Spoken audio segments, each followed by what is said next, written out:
I threw a ball the other day for my dog. I know it's a little over the top, but he really looked good in the tuxedo. What's up, guys? Mardigrasman23 here, and it is time for another A F.o.O.L Podcast. We're on the wrong day. We're, as usual, not prepared, but we are here. This is episode 70 some odd. That's Joey, BrickTrains. This is his channel. We always love joining him. And that is Jabo, a.k.a. BrickTsar, the Star Wars buy-in Lego set can't get enough of. I don't know what. More coming in, less going out. That's we need to come up with a new nickname. Had to temporarily close my store, which put a big damper in my trying to get rid of things. Yeah. Really? Oh, because of the past few days. Yeah. I've had my store open and close, open, close. I think you reached it. You got 100,000 parts in your store, didn't you? Earl? Yeah. Cool. We ain't even got to talk to Jabo and his 600,000 parts. Yeah. Well, I fixed that problem by accidentally lowering my prices. Yeah, how did that happen? Was that through the brick stock? Yes. And apparently when I was editing a price on an upload, instead of editing one part, it edited all of the parts. Oh, and so, and it was like that for 2 days. So, and fortunately for me, there were only like 82 parts. But even if there was only one piece, when I added that piece to the store, it changed the price of that lot. Because I always select to change it to whatever the new price is. That way it can self-adjust. Like if things have gone up or things have gone down, it fixes the price. So I had an order the day before where somebody bought all of a part, but I didn't catch it on that one. I was like, oh, they bought all these parts. That's nice. And then the next day, somebody bought 545 pieces, and I was like, whoa. It's one of those pieces. It's from the Brickheads, and it's like they're in a lot of orders, but nobody ever buys like massive quantities of them. And then when I saw the total of the order, I was like, huh. Yeah. It was not much. And I was like, oh, shoot. Then I immediately realized what probably had happened, but I didn't know which lot it was. So I immediately closed the store. And then I couldn't I was at work, so I was like trying to figure which set was it that had that piece in it. And so I was trying to remember. I had to look up the sets and find the set numbers, and then look at the parts in those sets. And as soon as I found the set, which was one of the little it was gift with purchase. Oh, the little polybag set. Yeah, it's actually the truck that has the neon yellow in it. Oh, okay. A little 4x4 truck. Yep. And every part in there I put in for like 3 cents. Oops. Yeah. Oops. Well, it's a good thing you didn't do it with the Black Panther book. Oh. Can you imagine? Oh, God. Can you imagine though if you had a part that was worth like $1 and you had 100 of them, and you sold them for 3 cents? 3 cents. Yeah, and there were. I mean, worst case, it wouldn't have been as bad as I thought. But immediately, at first, I didn't know, is it just one set or all of the sets I uploaded that day? Right. So I had worked so hard to get up to 600,000 pieces in my store, and that got me way below it. Yeah. Because of a price error. And the thing is, the guy who bought it, I think he has a store, so he can just like turn around and sell them for like 5 times the price. Well, but it's okay. I mean, it's like I shipped them and fixed the problem, and then double checked everything, and we're back open now. So, do you ever part something out and you come across some parts that you think are good parts, and then when you add them to your store, you already have them in your store, and you're like, man, these just aren't selling like I thought they were going to. Yeah. Every time I put in a Pearl Gold part, I think, man, that ought to really sell. And then the drawer just keeps getting fuller and fuller. The Pearl Gold is overflowing now in some of the drawers. Yeah. So to get to the 100,000 parts, I I had actually closed the store because I had been working a lot of overtime, and a couple orders came in, and I was like, I don't got time to do all this, so I shut the store down. So while the store's been down, I've been parting out parts, and I parted out 2 Wakanda Forever sets, and I got myself over 100,000 parts, which I had. You can probably see right there is an empty drawer. I had filled all my drawers, but after this last set, because I have 2 parts in the drawer, or having to go to a bigger drawer, I ended up with like 5 empty drawers because I had to go to bigger drawers. I thought you were going to say you lost a drawer like Jabo did. No. I found my drawer. Did you? That's only a good thing. My wife actually parted out a set that I have no room for. So it's just sitting behind me in trays. Yeah, I actually got back to where I have an overflow of parts that don't fit in the store now. Yeah. I've never done that yet. Yeah. I have 3 Acromills cases. I've got 2 that don't have numbers, and I got 1 that I just started putting parts in. So I'm down to 2, and then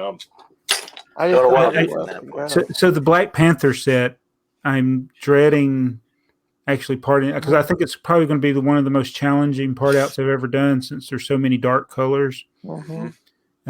And then I know that with the quantities of some of them, I'm not going to have anywhere to put them. Like I'm going to need to see how much volume it takes up, and then I may need to get more like shoebox containers or move stuff around. I know they're not going to fit in the little drawers.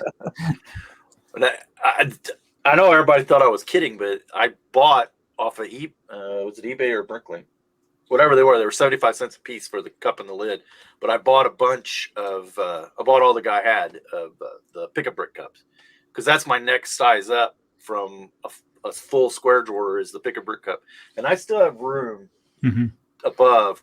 You can't see any of them because they're all on the other side. Actually, that side. But I got room, and I can, some of that stuff that's sitting up there can be moved. But yeah, then if once you get past those into the shoe boxes, I got a few shoe boxes, mostly brick separators. Yeah, well, what I'm having to do is, if it doesn't fit in a big drawer, I put it, which all my big drawers are filled, I put it in a Ziploc bag, and then I have like a shoebox has like 5 Ziploc bags in it. Yep. Yeah, and sometimes with the things that fit in the shoebox, they're bigger items usually. Yeah. And so it's not so bad if you got to put them in a bag. Yeah. I got a shoebox full of 2x2 bricks, all dark bush gray. Don't know where I got them all. I just have a... Yes, that guy in Hawaii, he's the one that bought all my regular bricks. Maybe he'll buy from you one day. Ship them all to... Okay, well, our vault. Nobody put a vault set in. Oh, I forgot to do a vault set. You got a vault set? No, I don't. Okay, well, I was actually gonna put on here and request that you talked about your milk truck for the vault set. My dairy truck? Yeah. I don't have it up here. Well, that's okay. Well, I was gonna put the number in here so he could pull the picture 1952. Because we can do that. So there's a lot of, well, I say a lot. There are several sets from the town era, which would be like the 80s, maybe into the 90s. That are themed. A lot of them are themed to companies that were around Denmark.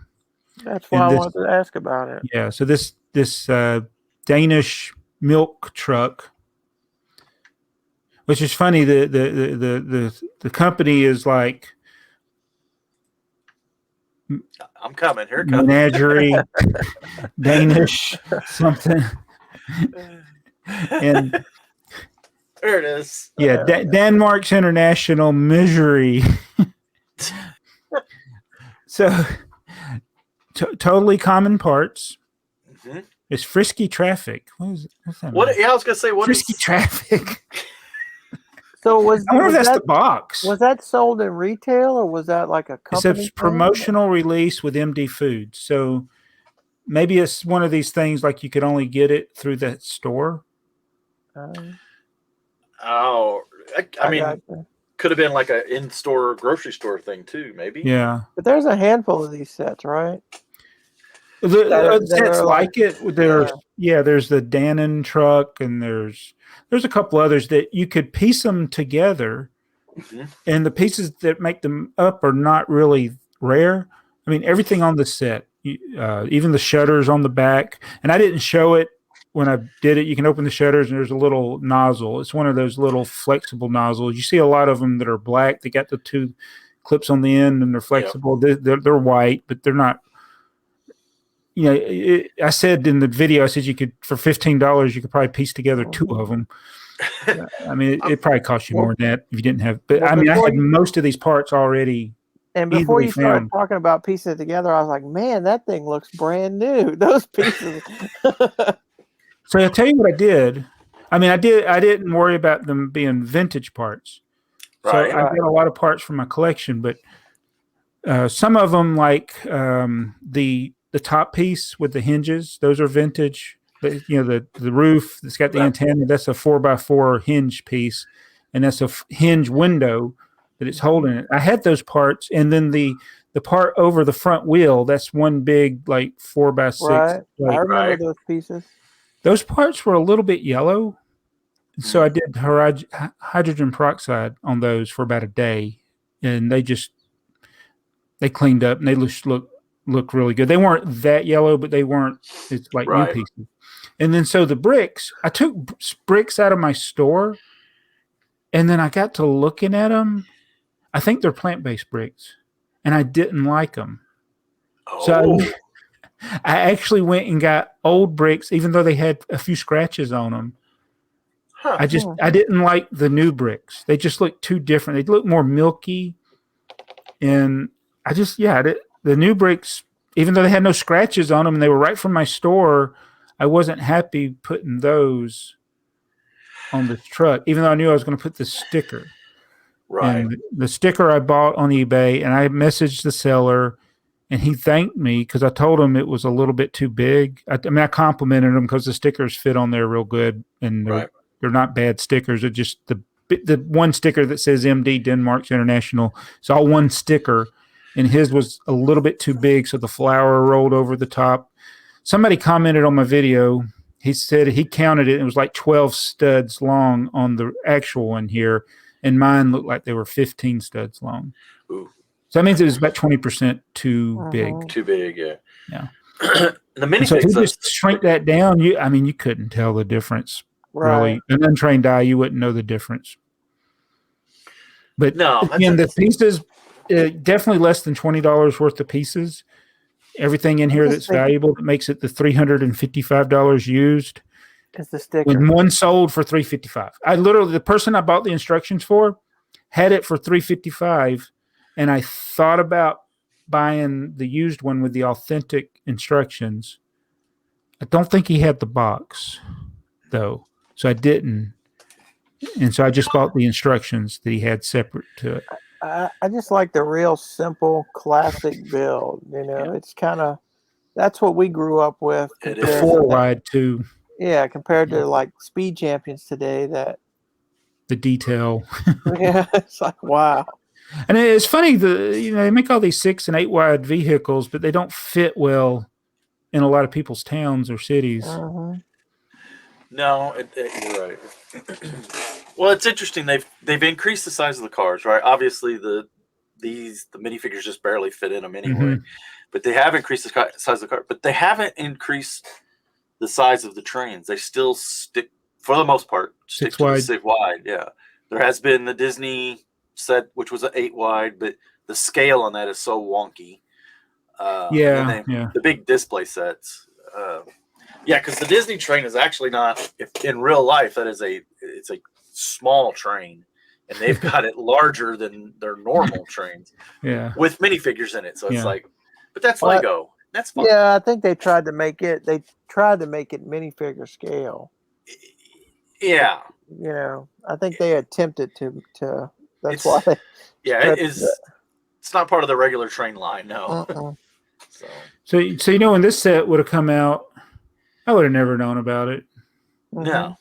So it's like when they did little special promotions, I'm sure there were a few promotions that they did over here in the U.S. I don't think they did as many. Obviously, Denmark they got a lot of things because of Lego being there, Right. but I never had the outrage of, oh, why is that not available here? You know, Right. I never really mind store promotions and things like that. That's Like we Well, go back to the pirate. That's a little bit different. The whole thing is the exclusiveness isn't the problem. It's the free giveaways to the people to promote it, to people who want to buy it, but you can't buy it. So why are you wasting your time trying to promote it to me? And that's why for like 40 years of my collecting, it never was an issue, these exclusives. Right. I might have been disappointed that I couldn't get one, but I wouldn't. It's like you understand. Yeah, and then this dairy milk truck, it probably never would have interested you because you didn't buy that milk, right? No. You didn't, It's funny, though, all these different ones, like the Dannon truck and this one and then the Maersk stuff. Right. It's like if I had just thought about getting these 20 years ago. Sure. So when eBay came along, I knew about these things. And I didn't get them, so I just waited and waited and waited. And so now I finally started piecing some of these together, and it would cost hundreds of dollars to buy the actual one.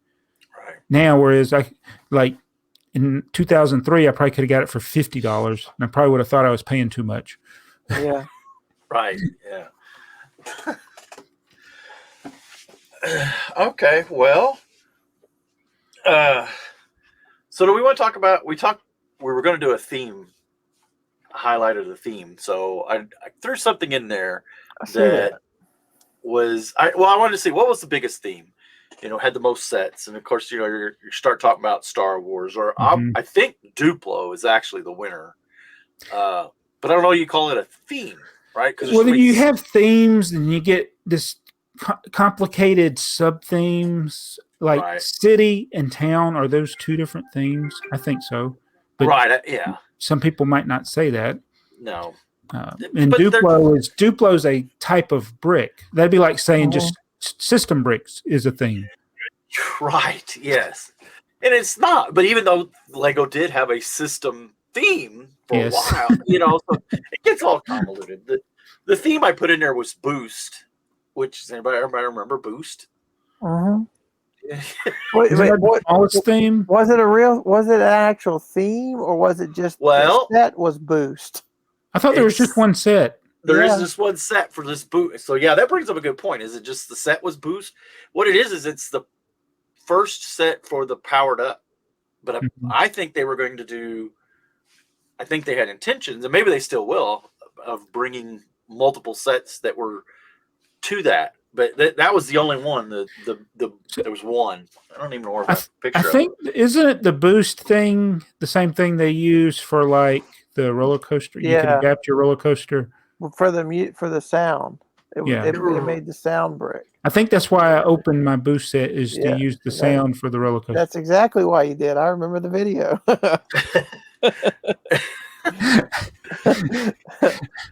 I have to ask my viewers things so I remember. Oh my goodness. Yep. Yeah, this is it. And yeah, it has the bigger, there's the wire sticking out of it, and it has the bigger. But is that it had a different builds. That was like the main build, but it was kind of like a, I don't know, like a, several builds. Yeah. Creative toolbox. You know why it failed? Look, you could see right there on the box. Yeah, predominantly featured on the front. Yeah. Yes. So yeah, that was the smallest theme I got. Now there were several themes that had two. I guess I can stop sharing this. We talked about it as enough. There were several that had two, but I didn't think they were very. I mean, there's a lot of Powerpuff Girls. 2 sets. Yeah, you wonder what they were thinking.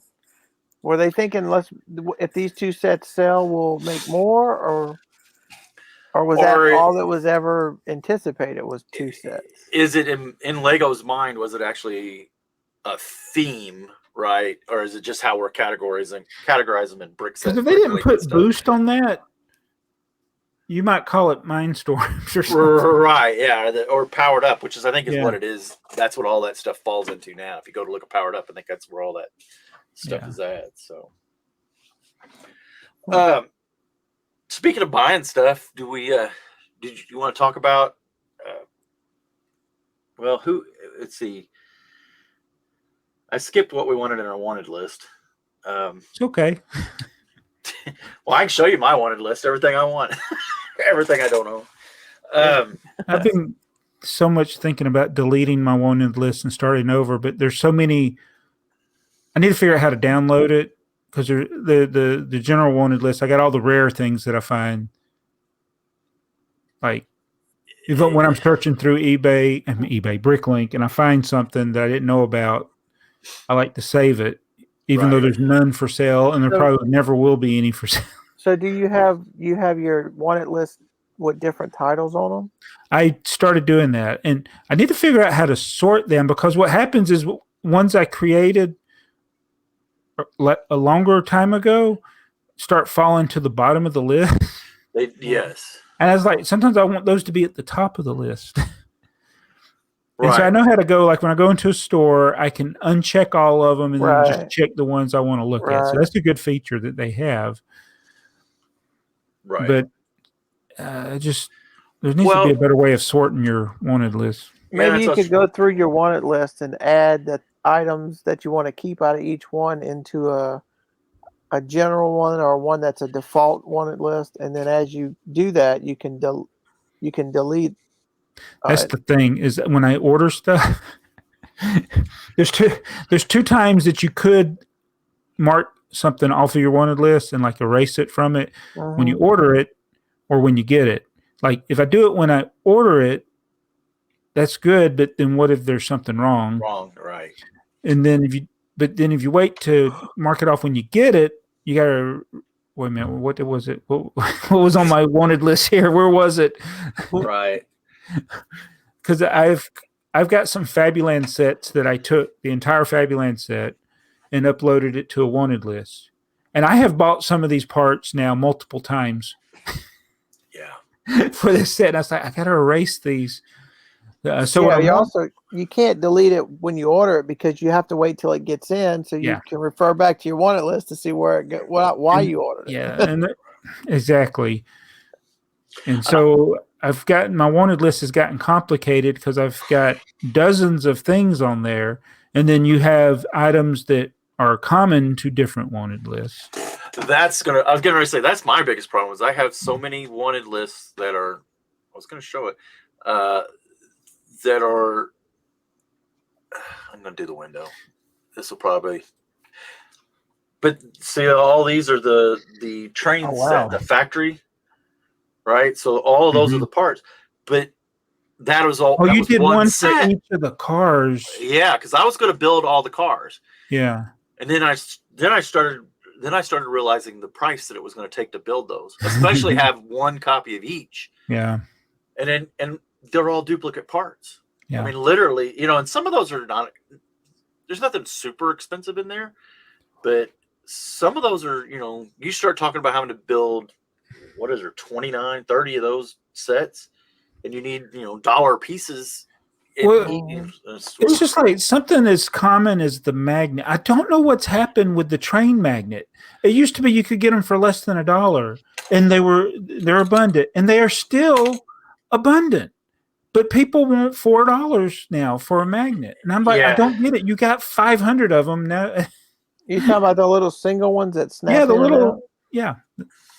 Yeah, everybody has them for like $3 to $4, actually closer to $4.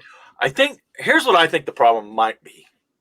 There was a guy that started making a third-party version, look just like it, right? And that's kind of how his pricing is. It was $2, $3, $4, whatever. I think you can get the clip and the battery or the magnet. I'm kind of wondering if that's where everybody's like, oh, let's just raise the price to that, right? You're obviously going to raise it to whatever. If nobody's buying them at $3 or $4, then what's the point of having them for sale? Mm-hmm. Somebody's having to buy them.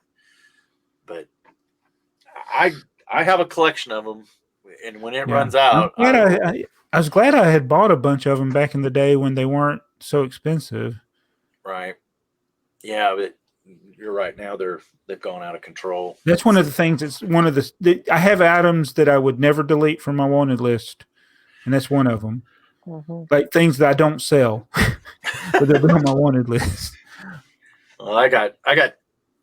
Believe it or not, I got like 50 items, and these are just items that I know of that exist that I don't have. Samsonite. Oh, right? okay. And they're never going to show up. Yeah. But who knows? You never know. You never. I mean, yeah. And I still get people asking me about like pricing things that they word it that's never sold on Bricklink, and I was like, no, it hadn't sold in the last 6 months. That's what you're looking at. Right. Whatever happened to that other website we talked about at one time? It was Brick Economy. Yeah, is it still going? You looked at it lately? I never. Yeah. So I'm the worst about using other technology to keep up with things, and that's how all this discussion, like talking about your wanted list and stuff. That's why I was bringing it up, because my wanted list is out of control. Right. Like I said, I was thinking about just deleting it and starting over. Because I want to finish. I want to have like all the Fabuland sets I don't have in a wanted list by pieces instead of by sets. Right. So I can just start acquiring all the pieces, and then any other thing. You know, I'm getting close to completing like the Legoland theme, which is another one of those themes. I don't know why it's a Legoland. It's just things that have Legoland on the box is what. Yeah. Right. So I only need a few more of those, and I want to, put those in the wanted list by the pieces and instructions, stickers, things like that. But it's just it gets complicated. It like using. Yeah, you would have to do a wanted list for each set number, because if you did it all, if you put 2 sets in the same wanted list, then you're going to mix. There's no way to which pieces go to which set. Right. I just got to know when I buy that quantity of that piece, not to buy any more of it and delete it from my wanted list. Yeah, that's another issue, because if you put, let's say you have 3 wanted lists and you have one part that's in each wanted list, when you go to a store, does it tell you need 8 of them, or does it tell you need? It'll just say I need that many in 2 wanted list or 4 wanted list or whatever. Right, Well, that would be okay then. Yeah, that's okay then. Yeah. But I think I run into this with, I think we've talked about this several times. We're bringing it up again. But when people use wanted lists to place orders, it doesn't differentiate sometimes between new and used. So people will buy double what they actually need. It's not only new and used; it's multiple lots. If somebody if somebody has 6 antennas and they have them in 3 different drawers, or three different locations, or and I think this is why those people that do the lots, why they're so adamant about it, how it helps their sales, but it's really kind of deceptive. Yeah, I think it is. Because how many people do you think are using wanted lists when they buy from your store? Because I mean, I'll get the occasional order where it's like they went there to buy a minifigure or something, because it's minifigure, and then there's like 4 or 5 extra parts to get to the. Mine's pretty low. To get to the minimum store. Yeah, right. But then I'll get, the last order I got was, the most parts they bought of anything was 10 pieces. Everything else was 1 of this, 2 of that, 3 of this, 2 of that, and it had to be a wanted list. Yeah, I get that often. Yeah, and that's where it helps when you have a lot of variety. But yeah, I try not to. I found it the other day somewhere I messed up. I had the same part in 2 different lots, but I had a part. It was a white cupboard, that you can either put 2 drawers in or a little door on the front, and it's the exact same part. It doesn't have. I couldn't find where it had like 2 different versions. Right. But when I uploaded it, I already had it in my store, but it didn't match it up with the one I already had in my store. Huh. So, but I didn't have 2 different versions. Did you have a remark, or not a remark, like you can add a description to the? Did you have a description? No. No. The only thing I had on it was the remark where it was. I had like three or four in my store, and I had like 6 to add to it. Cause you say that because I just discovered a minifigure that I had in 2 different lots. This is the exact same minifigure with 2 vastly different prices, and the difference between the 2 lots is one had a comment. Yeah. And one didn't. And Now so it's like when I uploaded one of them, it didn't merge with the other. And so it could have been something you didn't, when you uploaded it, maybe you didn't say apply it to the new lot. Right. Well, I would have uploaded it with the whole set though, and everything else went combined. But I've seen the same thing, and it's not. It's got to be some kind of glitch every once in a while, because I've seen it where I've done the same thing. I wonder if it's similar to the glitch you get when somebody buys the last pieces in a drawer, and instead of it Xing out at 0, it puts a red 0. Could be, yeah. That's annoying. I wish that would not do that. Because then you have to go through and delete them. Right, yeah. And I haven't seen it in a while, but I have definitely seen that. And it always seems to happen on an order for everything in that order. But not on other, I could get orders the same day, and one of those orders, they emptied out some drawers. It's got the zeros, the red zeros, and then somebody else places an order and they empty out a drawer and it's just got an X. Yeah. But, I don't know. It messes your inventory up. I mean, it doesn't add pieces you don't have, but it holds that drawer. And then if you add more pieces, then it could, I don't know what it would do. So what you're saying is instead of it deleting it, it leaves it in your store with a 0? Yes, with a 0 quantity. So and because you pull your empty drawer, I would have a drawer that's pulled, but it still shows in my system that it's assigned a part, even though the quantity is 0. Yeah. But that is an option. You can't, let's say you have 2x4 red bricks in that drawer only, ever. Yeah. And you can choose to do that. Right. I don't know why you would, but you could. Because once it's empty, it's free game. Yeah. So there are parts that stay in the store, like they're in a lot of sets. So when you part out sets, you have a chance of getting those parts and increasing the quantity. Yep. When people place orders, they're in a lot of orders. I tell you, the pieces that are in a lot of order are like plates, like 1x2 black plates, 1x2 white plates. Those the parts that I underpriced, they're in a lot of orders. But people, like I said, people don't usually buy 100 of them. They buy enough to make a brickhead or something. Right, right. So that container is one of those. Is C35 is the container. It's empty now, so that's going to mess me up because my brain had that memorized. There are certain parts, like my friction pins. When I put a friction pin, I don't need to look up where it is in the store. I just go put them in M15. Do you ever pull anything out of M15? Believe it or not, I mean, they're in a lot of orders. They are. One or two little friction pins every once in a while, yeah. Yeah, even the most common part is like, there'll be orders and it's in them. But there are some, like you were talking about the pearl gold, that though they keep increasing and I keep getting more and more in the cup or the container or whatever. Yep. I'm going to have so many pearl gold lightsaber handles or whatever because they came in everything. So how do we make the Bricklink buying experience more friendly? I've been thinking about it a lot because I was questioned about it by somebody who wants to make it where you can check out from multiple stores at once. Like Amazon. Amazon and even Walmart and Target, you can buy from people that aren't actually Walmart. Well, even eBay. You can just add it to your cart, That's right, yeah. So you will get separate shipping charges if some of those sellers charge shipping. But it's just one checkout. Right. And I thought about that example today, and that's more like what it would be for Bricklink. But let me ask you this. Would you pay more to check out all at once on eBay?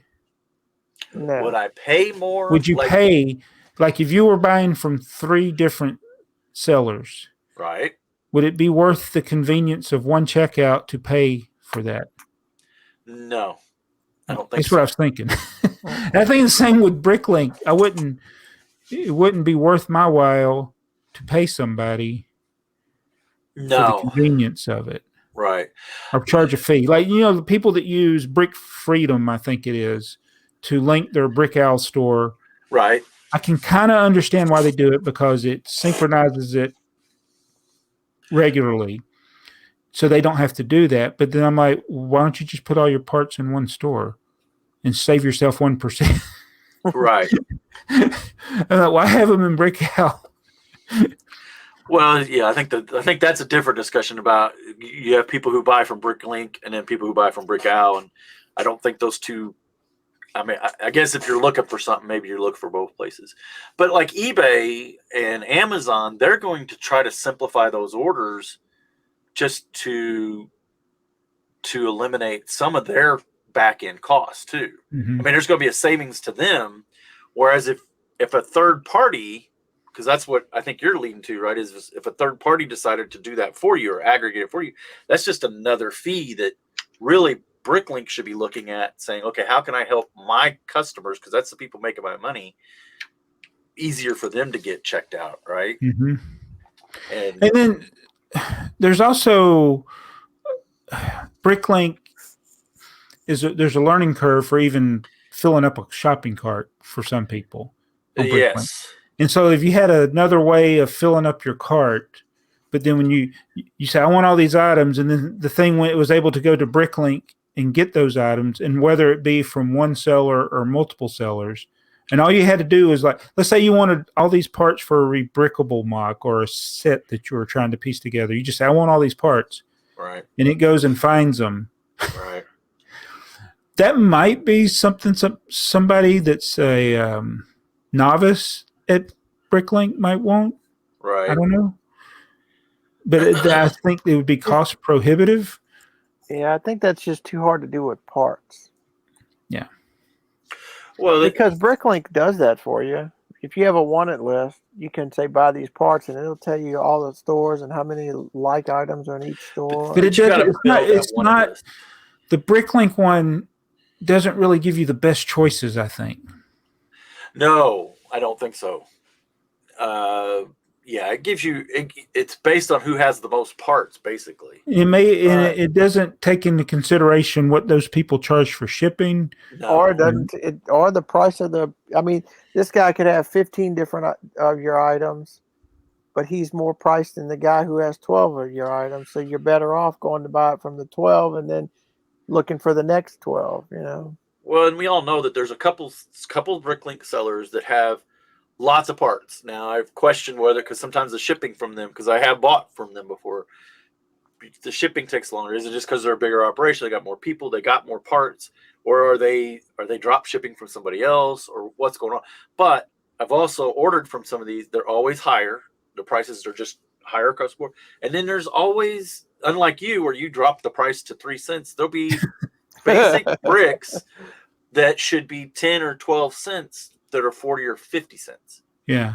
And you go and you get your shopping cart and you're like, why is this shopping cart $50? It should be, $20 worth of parts.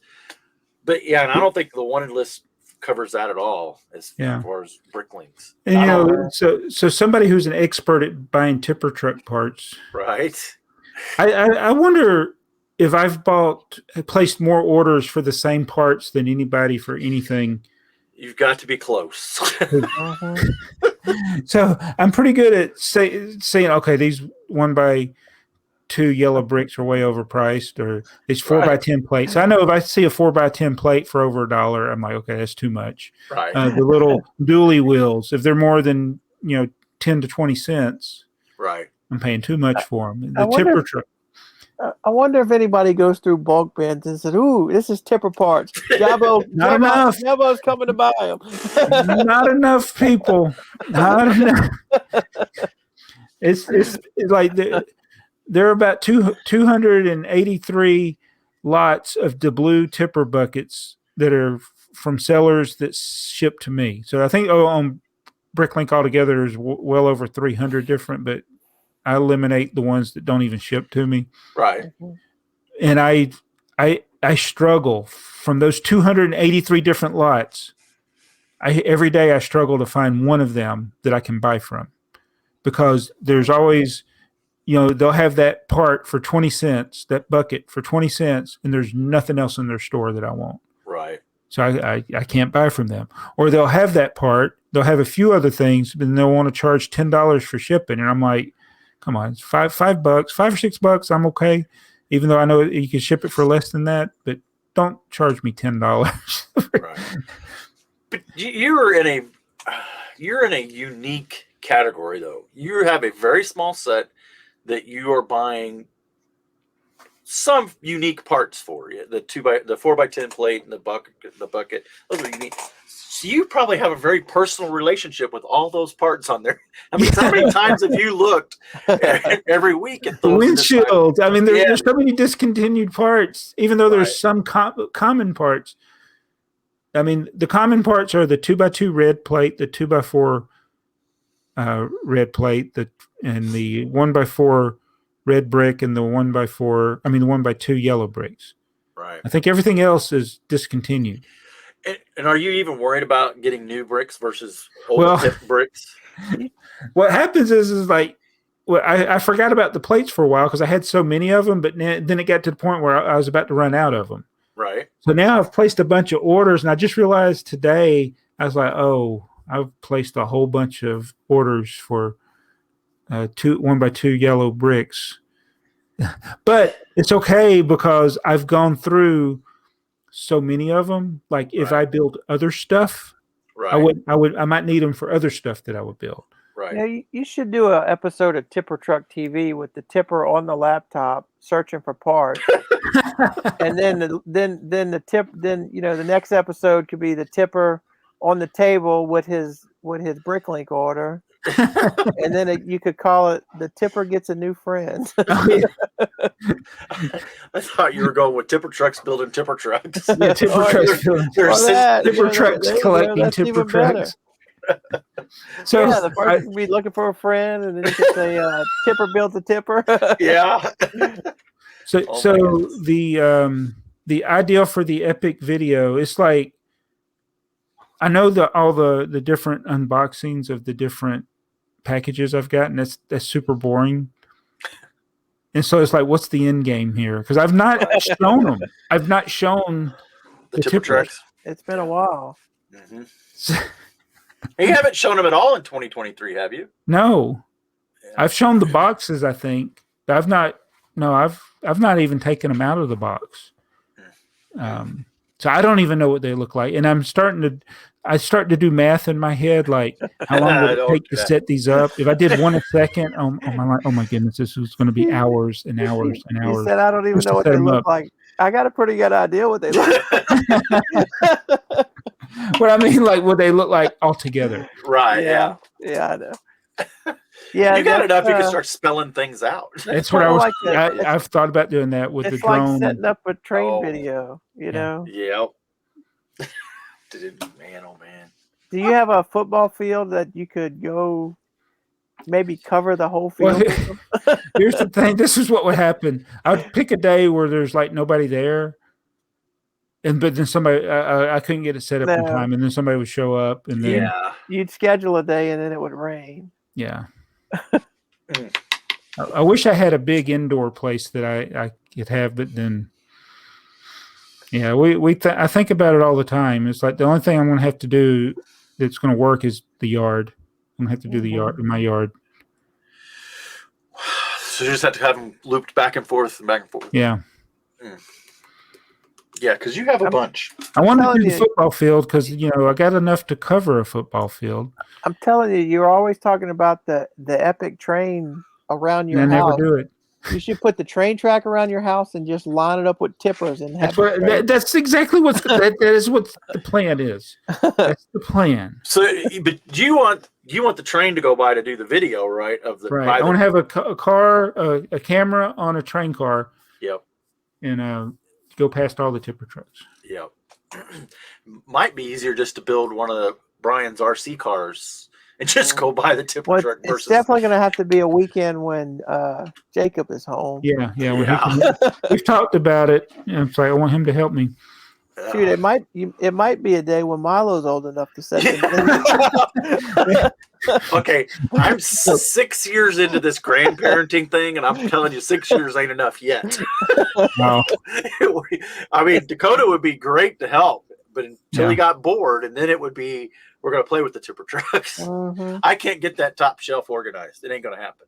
Yeah. Mm-hmm. Anything he can reach. Yeah, it's funny. I've been, I'll take Milo down to the basement, and it's like, it's nothing really, you don't know if he's interested or not. But when I take him to the train table, the one thing even at 1 year old, it's like, well, he'll watch the trains. He'll just sit there quietly. He won't try to reach for him, but the controller, the little throttle, that's the one thing he wants to touch. So if he don't know what he's doing, but if he can touch the throttle, because he sees me turn the throttle. That's it. And so he just puts his hand on the throttle. So I'm waiting to see, like, if once he starts wanting to grab things, then I'll be like, okay, maybe. Well, if you probably think now we're going to go into child psychology by the AFoOLs. If you don't change your trains around while Milo's watching, he probably doesn't realize that there's others. That there's others, or that he can play with them, right? Oh, he might think they're attached to the track. Yeah, who knows what he thinks? But if you start picking them up and changing them around, you'll never get him to not play with them again. Yeah. I almost guarantee it. I guarantee it. Yeah, it's funny with anybody's kids. It's what is interesting to them. It's like he has toys. He come over this. For the last 3 or 4 days, he just pushed a folding chair around the house. That was his entertainment, just pushing a folding chair. I'm like, you got these toys. Yeah. Well, it's you paid $80 for this toy, but they want to play with the box. They care less about the toy. So my daughter did a TikTok of he had actually I don't even know if she put this on TikTok. She just it's just a video she made. She needs to put it on TikTok, but she had the Mater set. The newest Disney Duplo Disney cars. It had Mater and Lightning McQueen, and I don't know if it was a car wash or something. But they built it, and then he grabbed Mater and just took Mater. And that was it. Just pushing him, and he didn't have any interest in the rest of the set. That's all right, though. That's all right. So, I'm going to ask one more question because I got something else that ain't on the list, but I seen it today. In your tipper trucks, you bought a lot, and I'd ask if you worried about having vintage parts versus new parts. Have you seen a lot of color variation from the 1960s parts, 70s parts to the parts from today, like red and yellow? No, not really. I've had some that were kind of washed out, like but that wasn't from a problem with the color. That was just they probably sat in the sun or something. Right. I've had pieces break. Yeah. Well, I think we all. I mean, there's obviously a problem with reddish brown and some of the darker colors, and the color formula, and those are heavily pigmented. That's going to be a problem. But I do have to look at the logo. Do you? I've bought more than a handful of bricks from Bricklink in quantity, and I'm going to build stuff, and it's like a Tyco or a Mega Block or worse. Yeah. Right. Yeah. So I think these people that sort used Lego, they don't. Right. I don't think. I have no doubt it wasn't intentional, but I think it's from people who do bulk lots. They don't see it. Well, I see that with some of these. A big brick in a bucket or whatever. There's another YouTube channel, and they have third-party people who sort. Right, they sort plates, then they sort bricks, and they keep. Anytime you're going to keep getting it away from you, then the chances of mistakes are going to happen. But I'm just always fascinated by Bricklink stores that have employees. Yeah, I couldn't do it. I'm like, bricks on the how dollar. do you make money? Right. They have a storefront. Yeah, he has a storefront, but you see the used bulk he's sorting? No, but he didn't start. Okay, so he built up to that. Right, sure. Right. That's true. But yeah, there's no way he could process all that bulk by himself. But you get to that point, you got to have help. I mean, there's no way. I have I probably have 50 pounds of bulk that I bought that I've not been through all of it yet. I wonder how many orders does he get each day? Not Oh. volume, not dollars, just actual orders. How many orders does he get a day? Well, when you're up and you're in the top 10 of quantity, and you got a large variety, yeah, it's going to be,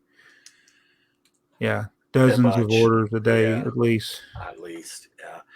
And I bought from him, and it usually takes a couple days for it to ship at least. But I think, like, what would I need to live comfortably? How much would I need to sell? And because you have the dual thing, you got to pick the orders and you got to replenish the stock. Right. So that takes time, and I think that's why somebody like Pops, he focuses more on minifigures, right? Because you're selling dollar amounts without having to do like a lot of counting.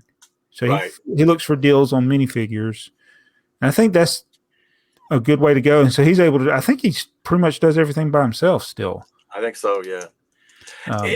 It helps when you have the big ticket items, the minifigures, like that. You know, because I think if you're just dealing in just basic parts, it's harder to make money. But I getting big consistently. Yeah, but even when we've been relatively busy, and I'm making if I get 10 orders in a day, I'm like, that's a lot of money. And it's like, we still get them picked. Right. Mm-hmm. Of course, I guess I technically have an employee. Does she meet the definition of employee? Is she paid? No. That she's an unpaid intern. Yeah, she's my intern.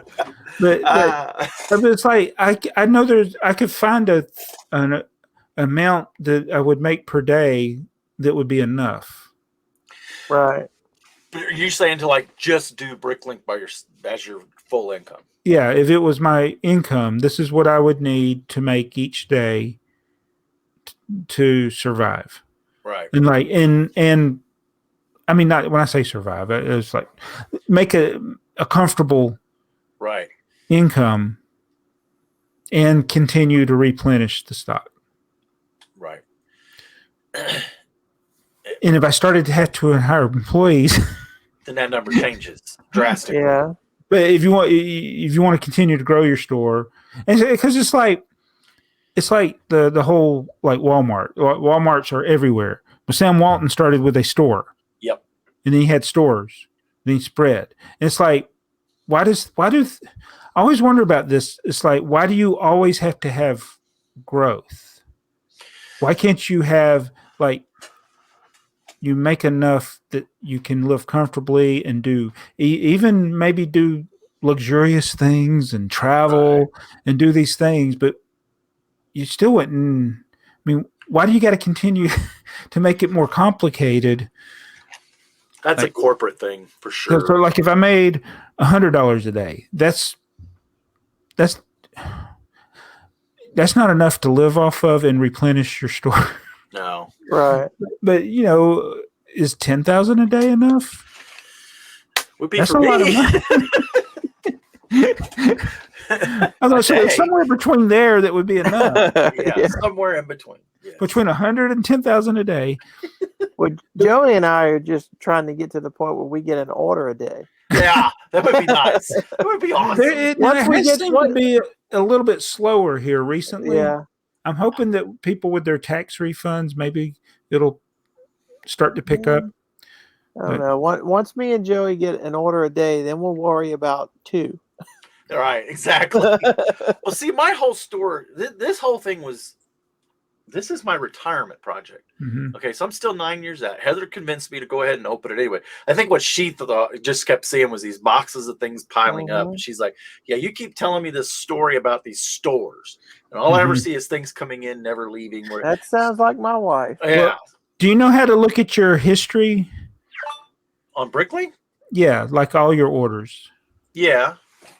So you can look at your...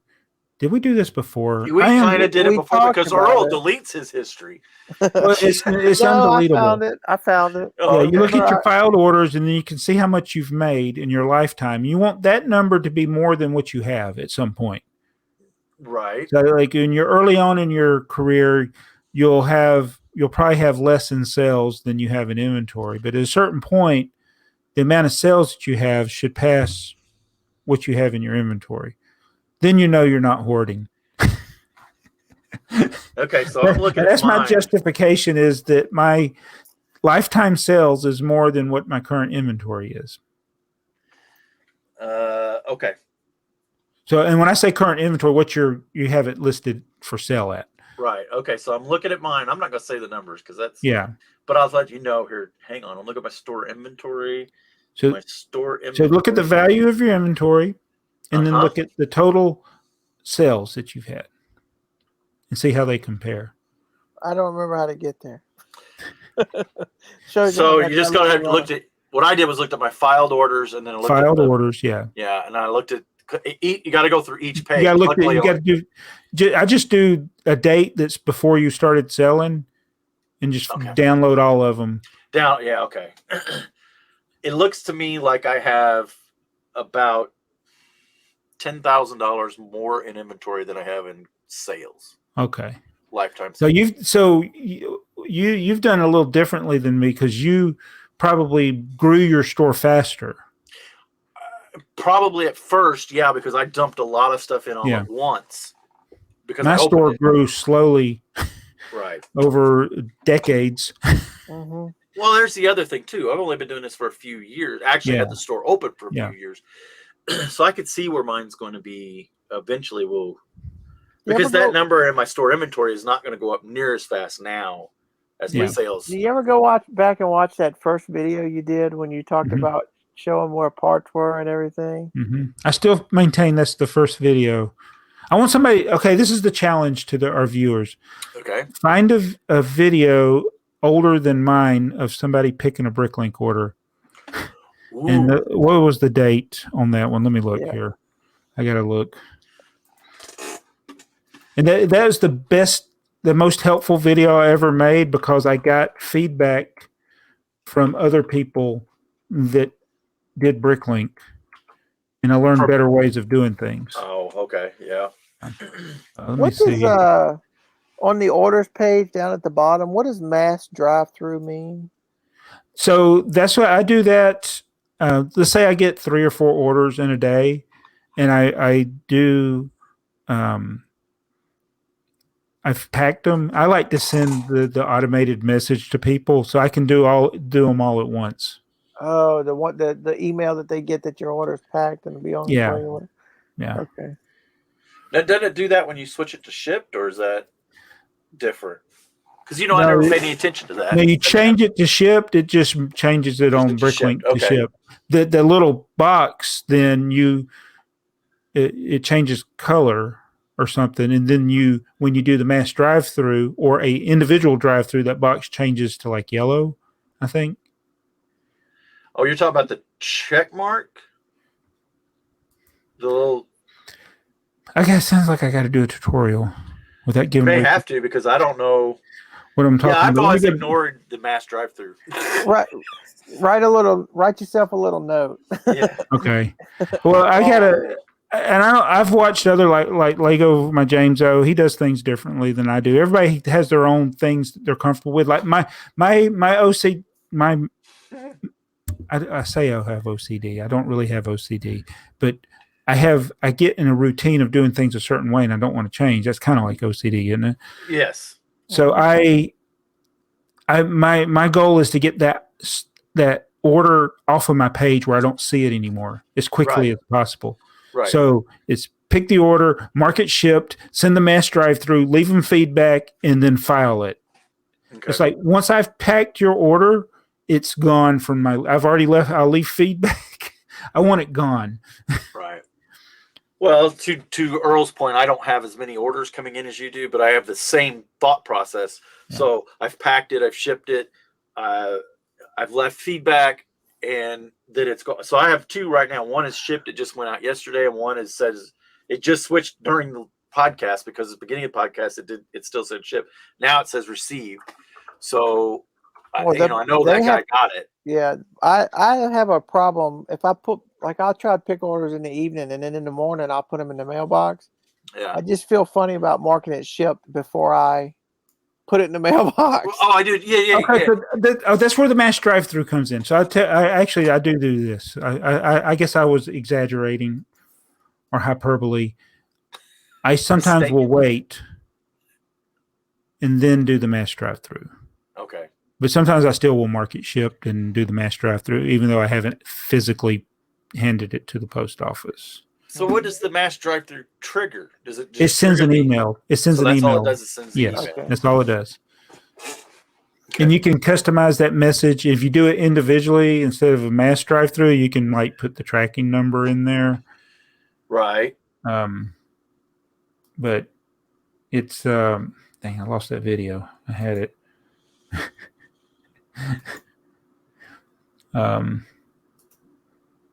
It's Pablo Zero. Pablo Zero. Oh. Did you rename that? Yeah, I changed the title. I'm trying to see what the date was here. Yeah, because it seems like I remember it as just being like a Bricklink store tour, but you were pulling it. It was. It was like what a brick. It's what a brick. What is a Bricklink store? That's the original title. And it's a tour in picking order. I added AKA Pablo Zero to the end of it, and I'm trying to see what date I posted this. Okay, all right, hang on. So stop the process. I'm digging. I'm digging I put through. in Pablo Zero. I got soccer videos coming up. Oh yeah, it's 10 years ago. What's the date? Why doesn't that show the date? I do not have the. Oh, December 13th, 2012. Okay. So what do you say? 11 years ago. Okay, I do not have the drive-through icon turned on my. Oh. So there's a difference, right? Because there's things. Okay, and so you don't need it. I mean, you don't have to do it. Oh, you're right. So I'm like, okay, because I keep. What is he talking about? Change color. Which one? So when I look at my settings for this page, I don't have that turned on. Is it actually more annoying that I send people an email? I mean, do they care? Should I not send them an email? I only get about half those emails. Well, apparently, I don't either. Yeah. So yeah, I don't send them. I get about seems like about half my orders. I get that email. So it's funny is that even though I send them, I still get the occasional. What's the tracking number? Yeah. See, and like, it's come on, people. It's in the invoice. I put it in the invoice, or not the invoice, the order page. One of my regular buyers, who never asked for the tracking number, he placed an order and he's like, "No rush." So guess what I did? No rush. I shipped it out the next day. Yeah. I literally placed the order. It was out. It was gone the next. He said no rush. Oh. I had it picked within, minutes of him placing the order. I was already down there picking it. So I got it in the mail. Well, a few days later, he's like, "What's the tracking number?" Okay, let me give you the tracking number. Here it is. And I was like, "It's already mailed it. You'll probably get it." And then it was like a few days after that, it's like, "Why is this thing in so-and-so?" And then it's like, then it was updates every single day. Oh, it looks like they sent it back to Atlanta. What's going on with this? And I was like, I thought it was no rush. Yeah. I was like, for somebody who said no rush, you're like wanting daily updates. It sounds like, once I hand it off, they'll call me somewhere. I have no call me control over somewhere on the intercom and they'll say at your convenience. I'm like, it's not going to be convenient for me all day, I guess. Then a few minutes later, they call me again. I'm like, you said at my convenience. What are you? But it was just. In this situation, it was just an odd coincidence that he said that, and then it literally did go all the way to his state, and then the tracking showed it coming all the way back to the distribution center in Atlanta.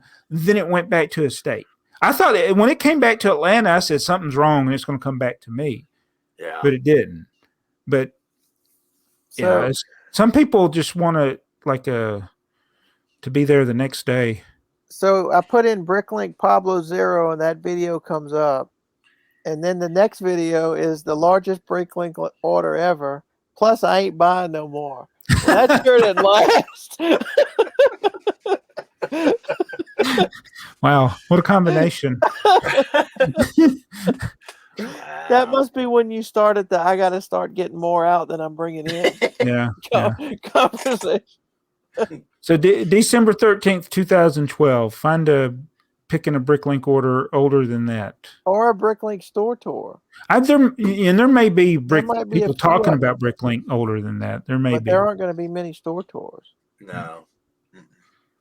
I mean, that's back when half of them were when you had the baggies and the little those little trays or whatever. Yeah, I had the Sterilite containers with bags within bags, and it take forever. And okay, here's the other thing: is some of this I picked from. I'd have to know where it was. What? Because you weren't using the remarks. I wasn't using the remarks. No, oh, I didn't know that. But this drawer has the plates. It's like nobody else could pick my orders. Right. And then at a certain point, I realized, oh my goodness,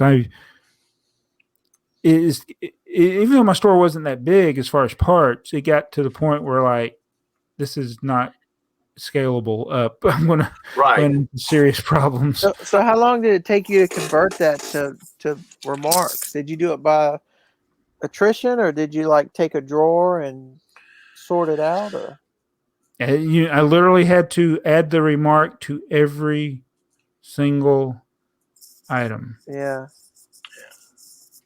Yikes. Yeah, I've went through when I got to about 1,200 drawers, or not far over 1,000.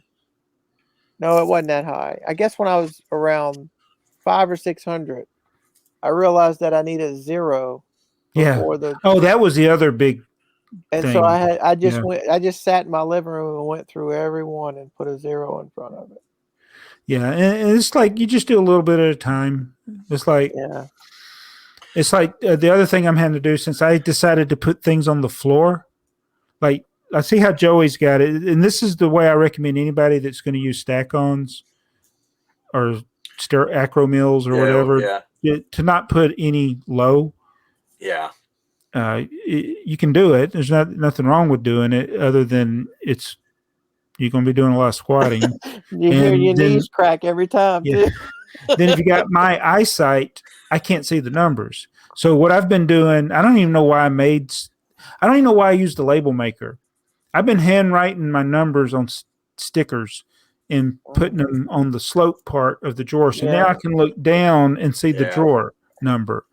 Since you've been before, like I still got about a third or more of my store that I have to get on my knees to see the drawer. Yeah, I've been telling myself I just handwrite on stickers too, and I've been telling myself since you started talking about that all the ones that are here and lower, I was going to do that, and I've yet to even just sit in the living room and write the stickers, much less think about putting them on the drawer.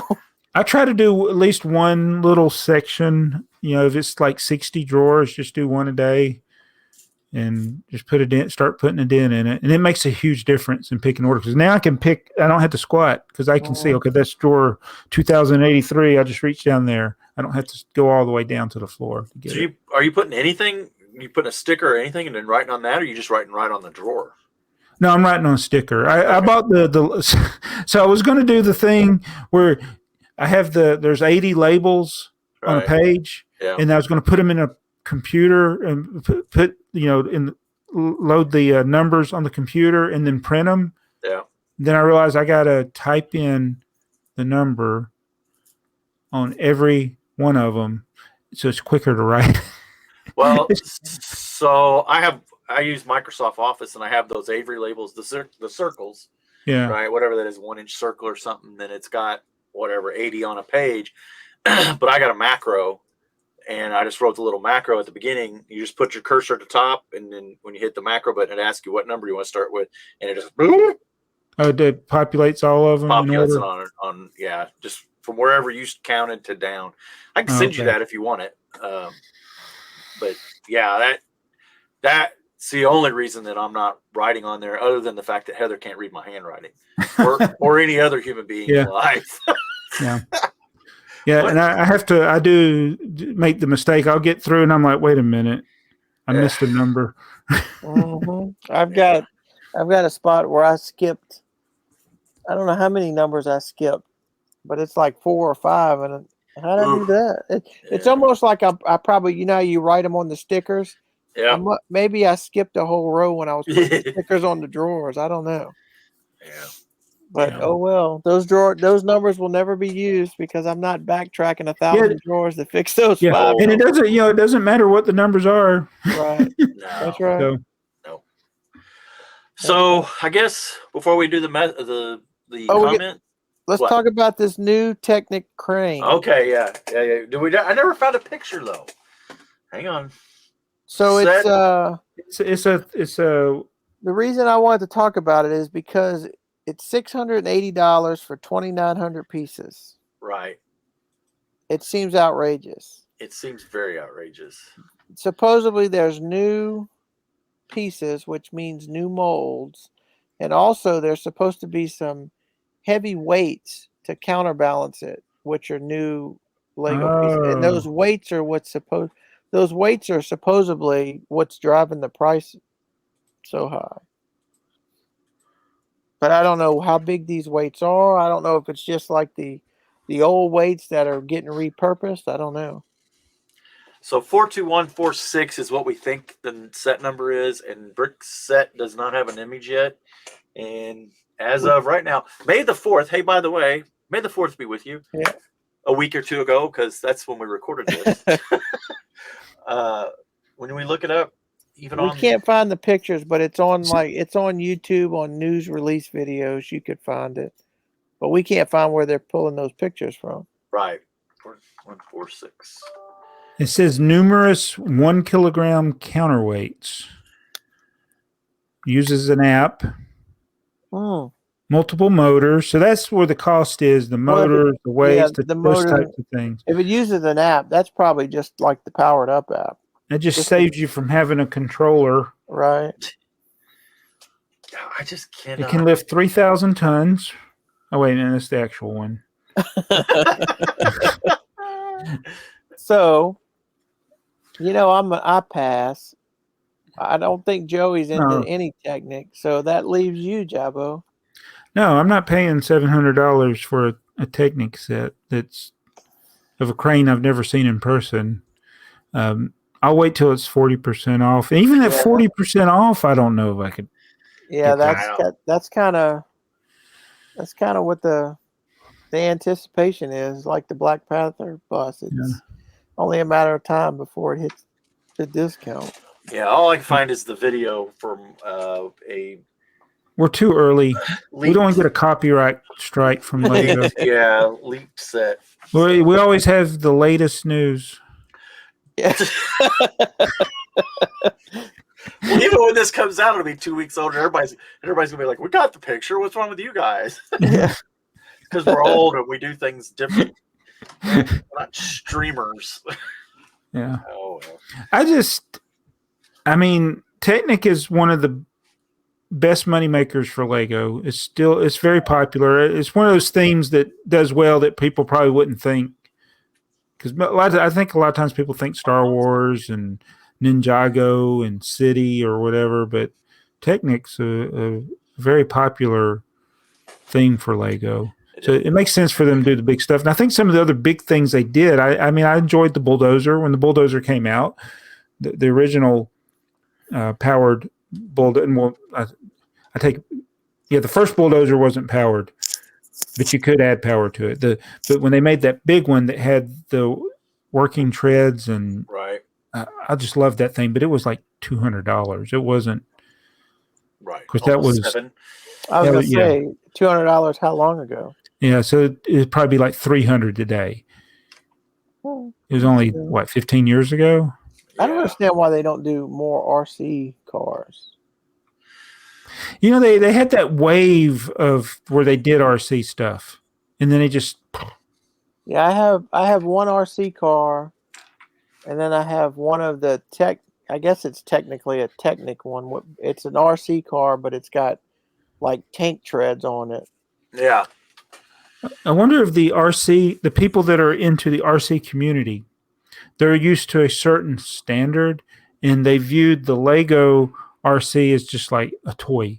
Yeah, Yeah, I think it's a crossover that probably just was never going to happen. First off, I'm sure that the customer service at Lego probably pulled their hair out. Yeah, because everybody calling all the time. I've lost this piece, or my set didn't come with that piece. Well, I'll tell you a funny out in your story. yard somewhere. When I built the one with the treads, yeah, it's it's just forward and backwards you use both sides of the remote or whatever. Right. I think I had that thing for a month and played with it for a month before I realized it was like forward. Was going down on this one and up on this one. Then I realized one was backwards. No, it wasn't. I even took it apart and turned the motor. Then I realized there's a switch on to switch the polarity or whatever. I was like, oh, there it is. Now yeah.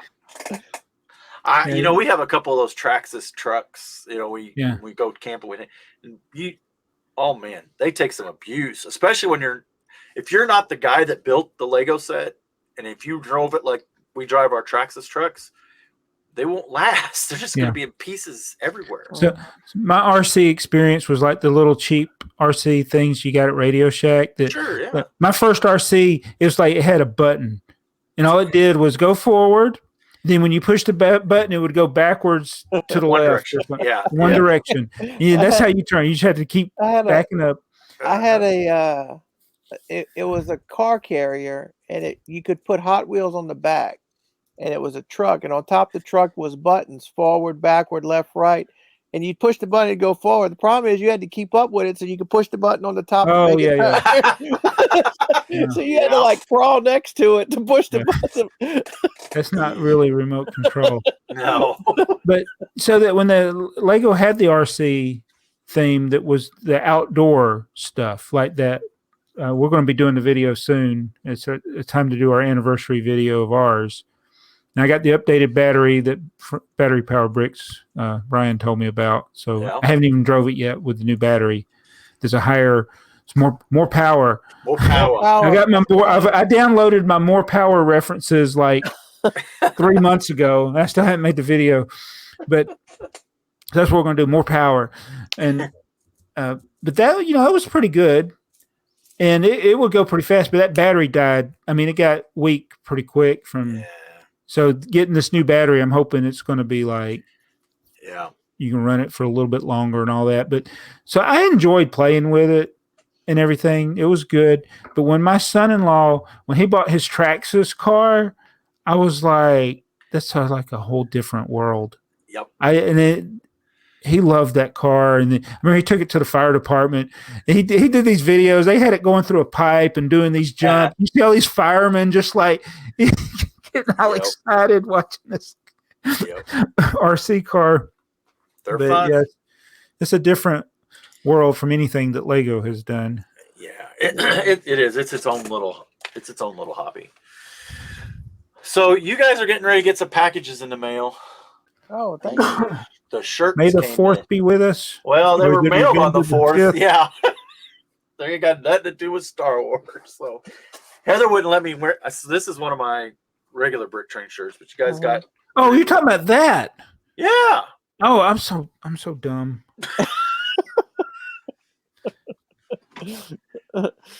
So you sent those? I sent them out today. They went out today. Oh, so by the time we upload this video, Jabbo will he'll do one of his haul videos about it. Oh, wait a minute. Well, whatever you do, when you get the purple envelope from my house, Jabbo, do not use scissors or a knife on that. Don't, because the shirts are just in there. Don't use Lamar. Yeah, don't use Lamar. And Earl, yours is the same way. Yours is just in. I had to put yours in a box. It might be because yours had a dinosaur in it too. So. Oh, is that right? What? I've had your dinosaur. It's been sitting up here, and Did you hear the story about that, Jabbo? Yeah, I may have forgot it. I'm sorry. I mailed the package, and the label came off in the mail, but I recycled the envelope. I just so happened to recycle one of Joey's envelopes, so it got returned to sender to him. So you were trying to ship something to somebody else. Somebody bought it. Somebody bought it from me. Because you used an envelope. But it came postage due, I guess. No, it was returned to sender. Oh, The label come off. They couldn't read it because it was. I guess they thought they ripped it off, but his label got ripped off, and all it was left was my return address on the other label, and they just stuck a yeah. So I've had his order. He had to ship. Luckily, I had another one, so I explained to the guy, and he's like, "Oh, no problem." So I'd send it to him the next. Joey's like, "Did you mail me something?" I said, "No, I didn't think so." Why did I get a dinosaur? So yes, you guys both got a BrickTrain shirt and the new Unseen A.F.o.O.L shirt. So those, and I guess Heather, I was going to wear it tonight, and Heather said you can't wear it tonight because the other two ain't got theirs yet. Oh yeah, okay. So I guess on the next one we'll do it. But yeah, be careful opening the packages. For the land. Yeah. Why? Did you see? So I can be mad at myself. Who was it? Somebody's just doing a video the other day about not getting into the land, and they were okay with it. Probably Brick Lover 18. Yeah. Brad, yeah. He's applied 3 times, I think he said. Oh, he's about done then. And then they said he had too small a following. How's that possible? He's got like 500,000. He's got a play button, doesn't he? They said his community was too small. Because he's a legend. I firmly believe they just say whatever they want to say, and it doesn't really matter. Yeah, they're picking who they want. They're picking the people that they. Brad's probably said some things that are. Is that right, Brad? Brad, yeah. Yeah. Brad's like one of the hardest. He's trying really, really hard. He's trying so hard to do well with social media and his channel. It's like he's so he's got a lot of energy. Yeah. To do his content. Okay.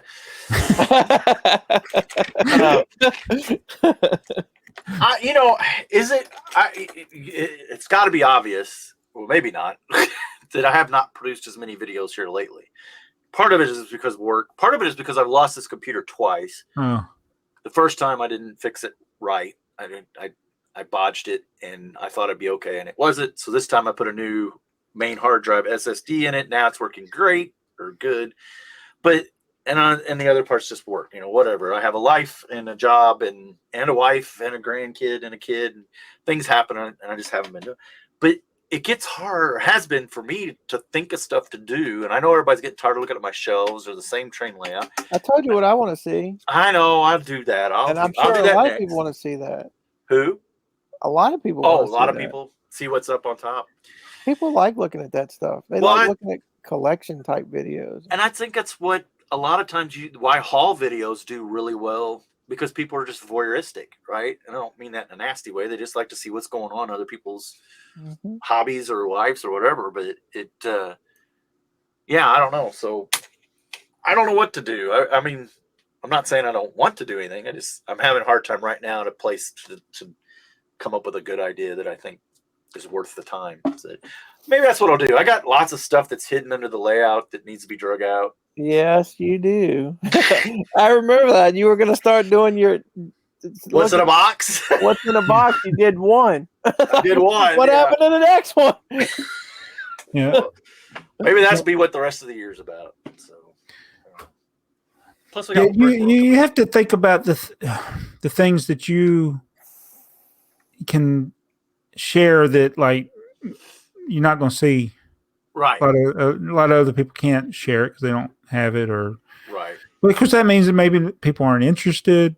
I don't worry about it. And you shouldn't worry about it. Right. Because your niche is, if it's unique, I think that's a better thing. But see, I think right now, like your collections, YouTube's collections are quadruple the size of mine, if not better. But you have stuff now that you don't think is old, but it's been sitting under that train layout in sealed boxes for 10 plus 15 years. And it's like, some people will be like, wow. That is, it's sometimes it's how you market what you're showing. Yeah. And it's like that's where these other people are better at being on social media than we are, because they know how to present it. Like, and I'm not just saying like the whole video itself, just like how to promote it. Like when I say promote it, that's like the thumbnail and the title. Like y'all were saying last week to say I bought. Yeah, you never. I haven't done that yet. I need to do that. You could have done it on this one today. I bought.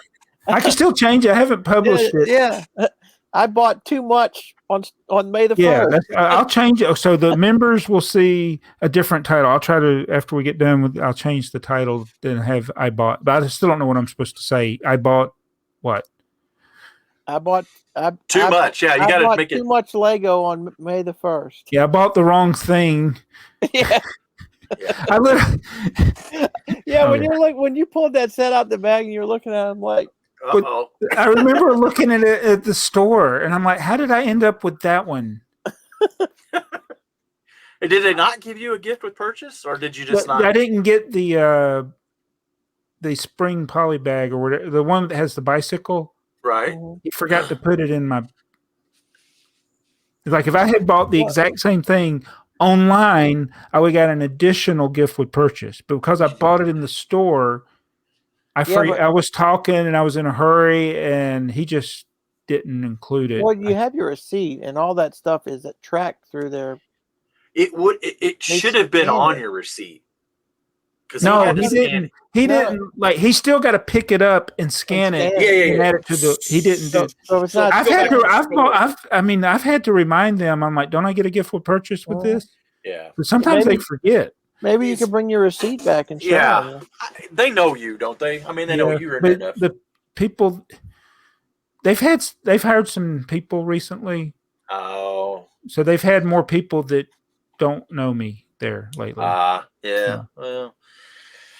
Well, I mean, I would just keep your receipt in your pocket, and next time you're out that way, yeah, I say that. I think it has like a $40 part out value. Right. Yeah. And I was like, dang it. That's why I was so disappointed. Yeah. All right. Do we want to do the? Yeah. I have 40 minutes. Okay. All right. So everyone has a homework assignment. Go watch Jabo's Bricklink store, original Bricklink store video, and find us one that predates that. Mm-hmm. So that's your homework video. So, we 500 views, I think, is a success. And every one of these, by the time we read comments, is over 500 views. So yeah, I mean, I think that's a success. I'm super happy with it. Yeah. So we have a lot of comments today. Geology Joe, when I started teaching, most of my students were born in the days of classic space. Now my college students were raised in Ninjago. It's so weird. Oh, wow. That's a long time. Yeah, because Ninjago, what's that? Like, it's over 10 years now, right? Yeah. Keep going. I'll figure it out. BrickTrains fan. This guy. I enjoyed the show yet again. Joey, he is one of us. Thank you. An honor to be considered one of you. Just a regular 65-year-old guy enjoying collecting, building, and running vintage Lego trains. Oh. Great show, always entertaining and educational. Keep up the good work. Well, I don't know how much. Him a signed brick. Yeah. Yeah. Has he ordered from you? A couple of times. One of the orders he said never showed up, or even though it showed delivered. Oh. Merlin Ulrich. I don't comment often, but I do listen to every A.F.o.O.L podcast since the beginning. Well, at least since when you started doing this. Just want to thank you for doing this, and I hope to spend many more evenings listening to you guys. Greetings from Belgium. We're reaching all corners, gentlemen. Reaching all corners of the globe. Crying that's neat to think about sometimes. Yeah. Belgium. Listening to these guys. Listening to us. Crying Brian, in regards to the Citron stuff, the large trans red domes use a red plastic film over them, and the Sea People green pieces that didn't exist are painted green. I watched that video and was in complete awe. Definitely worth the full watch. So they basically converted Yeah. those colors. Hmm. Okay. Okay. That makes sense. Yeah. Sin Killer Tachikawa. From what I've heard and how I personally feel as someone who grew up in the right era to be a fan of classic Sonic, these sets are going to be a smash hit. There will be at least 2 in my house. I wonder if that means 2 of each, like Joey. I guess Sonic could technically do better than Mario since they actually have minifigures. Yeah, I think that. Yeah, I think they will because of that. Simply because of that. And I'm still in shock that Lego didn't come out with any sets with Mario minifigures for the Mario movie. You know why they didn't? Because if they did, let's say they did all the stuff that they made, and they made sets that had the minifigures, people would have not have touched this stuff. They would have only bought the minifigure stuff. They wouldn't have done the game stuff. Right. Yeah. I think. Yeah. Hopefully these will push Nintendo and Lego to finally make many figure scale Marios. Yep. Focal demand. Yep. And I think Jabo may have hit on it. You can't have 2 different themes, I guess. Yeah, there'd have been 2. You're right. 2 themes under the Marios. Yeah, it'd have been tough, I think.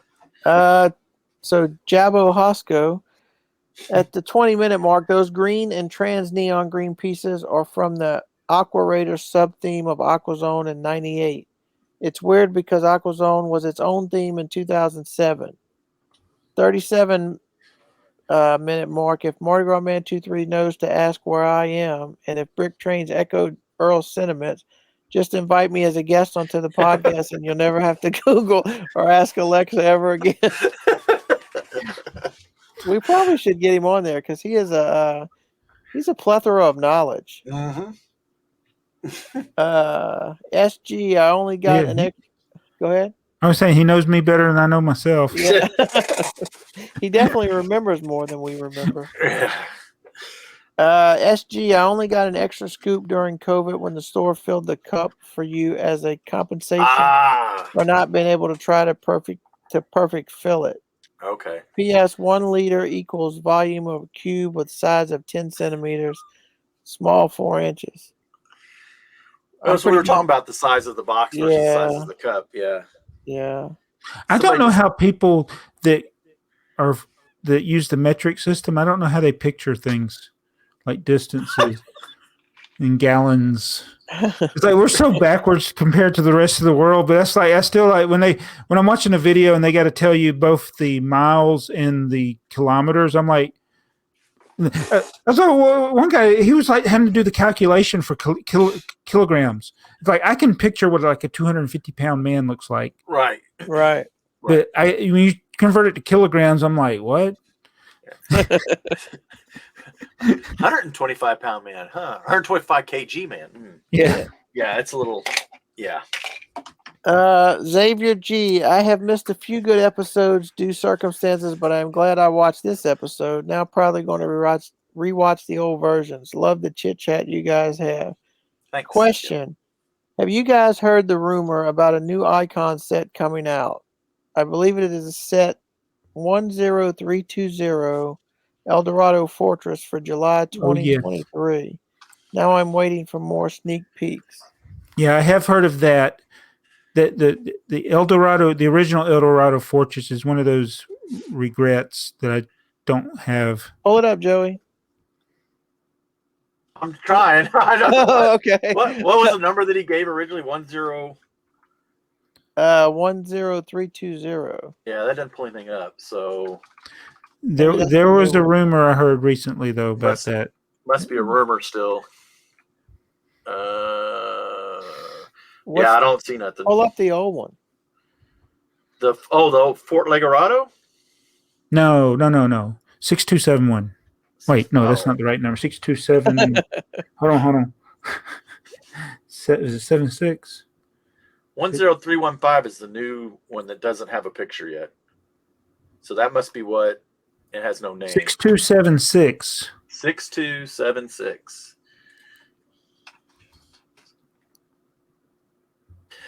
Oh. Okay. I was in the wrong theme and everything. Pirates. Pirates, yes. I don't know why I was thinking the fort. Joey, I can't keep my eye off that missing drawer. It looks like there's something on the screen. Ooh. Yeah. So a new one of those would be cool. The thing about it is will they do the base plate? No, they're not going to do No. the base plate. They're gonna brick build something though. They'll probably put a slope with some hinges and make a slanted slope with some rock tiles on it. I can't see them doing that. Yeah, I'm with you. So when you say Jabbo, that's a regret. Can you piece that one together? No. No. Well, you could, but I mean, you could. So I had it. I bought it at Kmart in Hiram, Georgia, on clearance. Oh. And then I sold it on eBay.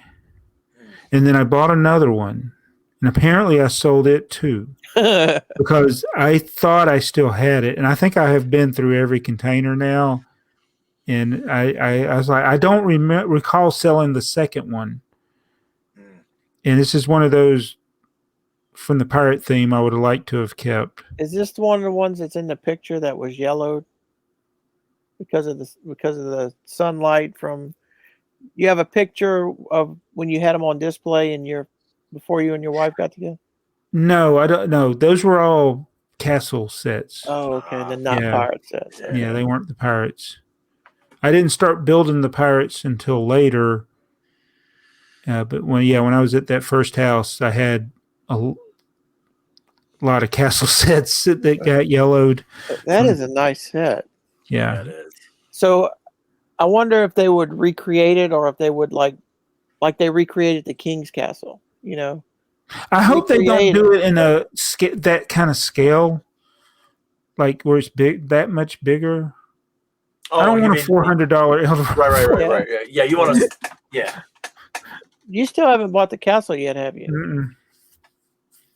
It's $400. Well, that doesn't seem to stop you a lot of times.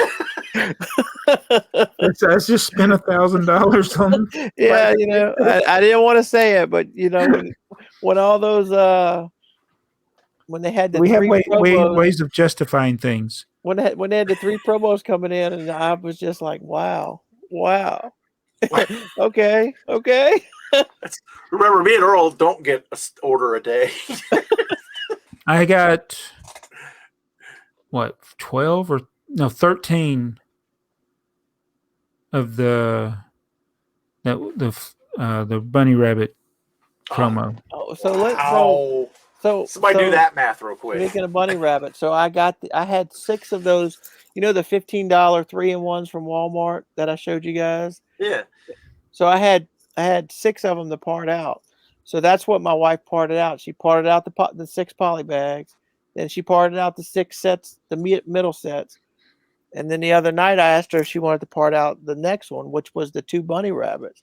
So I bring them to her to part them out, and she says, I haven't built one of these yet. I said, oh, so do you want to keep one and build it? She said, yeah, I guess so. I said, all right. So parted out 5 of them. So I guess the way to look at it is if I start selling some of those parts, it'll pay for the one she kept. That's right. Yep. Yep. Mm-hmm. I kind of like parting out the sets that have less than 100 lots. I like parting out sets that are I guess they're into 300 to 400 pieces or below. When you start getting into over 100 lots, it becomes like a logistical nightmare. Mm-hmm. Well, because you've always said that you go upstairs and you watch TV and you part out sets and I'm like, there is no way. But I mean, so what you got to do is not worry. Like when you part out like bags, like bag numbers, you do all the same bag numbers, right? And you just focus just on that bag. Don't worry about if that piece was already in something else. And then combine them. It takes more containers, but just get them all sorted and then consolidate them after. And that might work. Yeah. Right now I just do them on the table and I tried to get all the pieces the same. But I've been using the Advent trays. And they work well, don't they? Yeah, and then I put the little cups in there. Those Yeah, as long as you Mhm. got the cups in there, yeah. Yeah, They work really well. That's all Yeah. I use now. That's all I use now. So You know what I want to get? I want to get like 200 of the Samsonite milk carton tray thingies, the square ones. Oh Yep. yeah. I love those. Yeah. So those are like my. Well, I've got. Yeah, those are. Well, It's I hard to don't have find any for 200 of sale. them. I can't find any. The thing is, if you could get anything like that, and I'm telling you, just go to your grocery store and ask for these boxes right here. That they're like tomato boxes. Tomato Mhm. boxes. Yeah. They're like the perfect. 2 of the advent calendars fit in them, but if you could find any kind of square cups are, they're like smaller at the bottom than the top, so they Right. fit in there. But you can find any kind of square containers that'll fit in there. You can Yeah. just make your own trays, and those Yeah. things work wonders. Because I Yeah. can just pack a whole tray. Right. That's 2 advent calendars worth of parts, right? How Yeah. many's in that? 24, I think. So that's Yeah. 48 lots in one tray. Yeah. No, they work out good. So. So. Okay, Dude Jude. Hey, Earl, Joey, and Jabo. Good one. I had a question. I watched the whole show. Now I don't remember what it was. That's us. Yep. I like the way Earl says Sin Killer Tachikawa. Keep up the good work. Drew Betts. Smallest box I have is the Space Police 2 set 1916. It measures 2 3/4 inches square by 1 3/4 inch deep. Ice Planet set 1731 has the same size box, which is probably the same as Joey's Paradisa box. Yeah. That's the thing that popped in my head. All right, Joey, you're going to have to turn this way and block that drawer. There you go, right there. That's perfect. Let's see. Jason's Bricks. Wait, I'm working hard to monetize for just $5.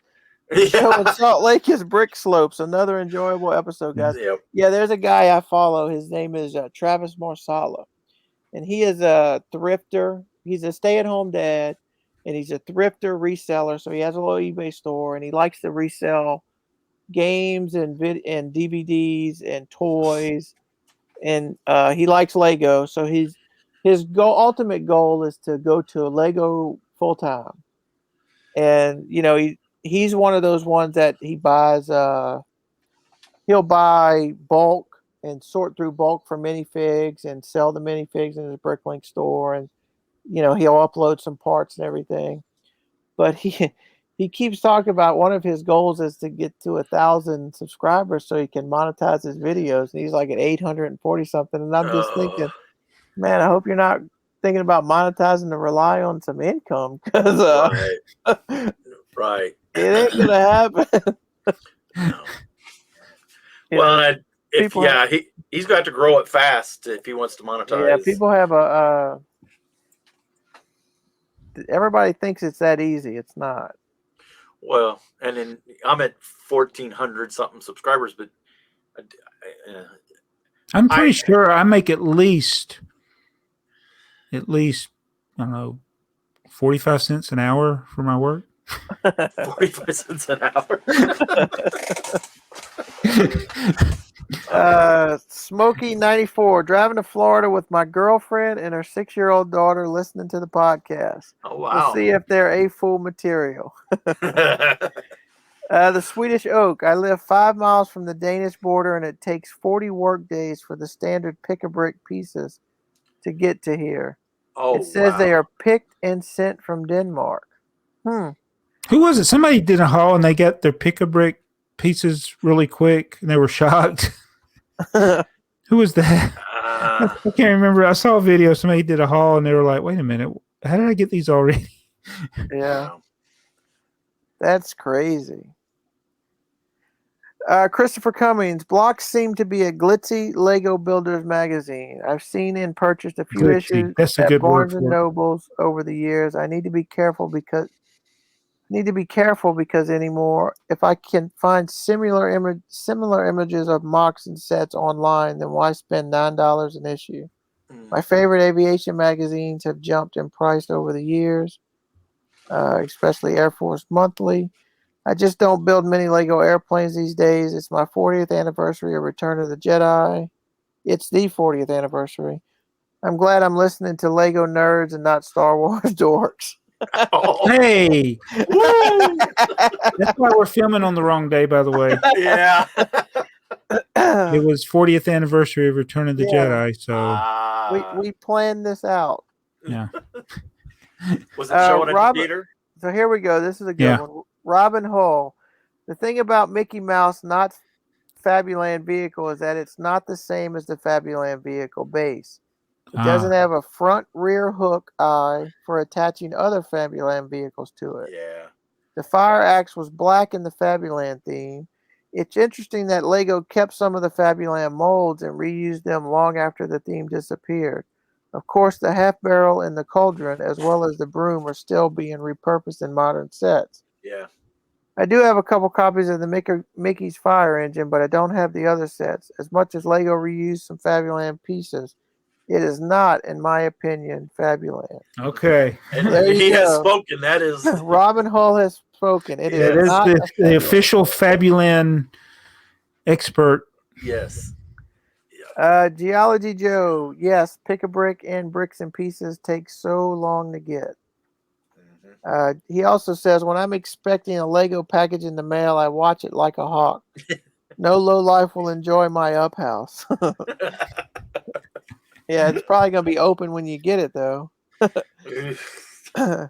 Dunkster Bricks. I always found it odd that people think subscriber numbers equals revenue.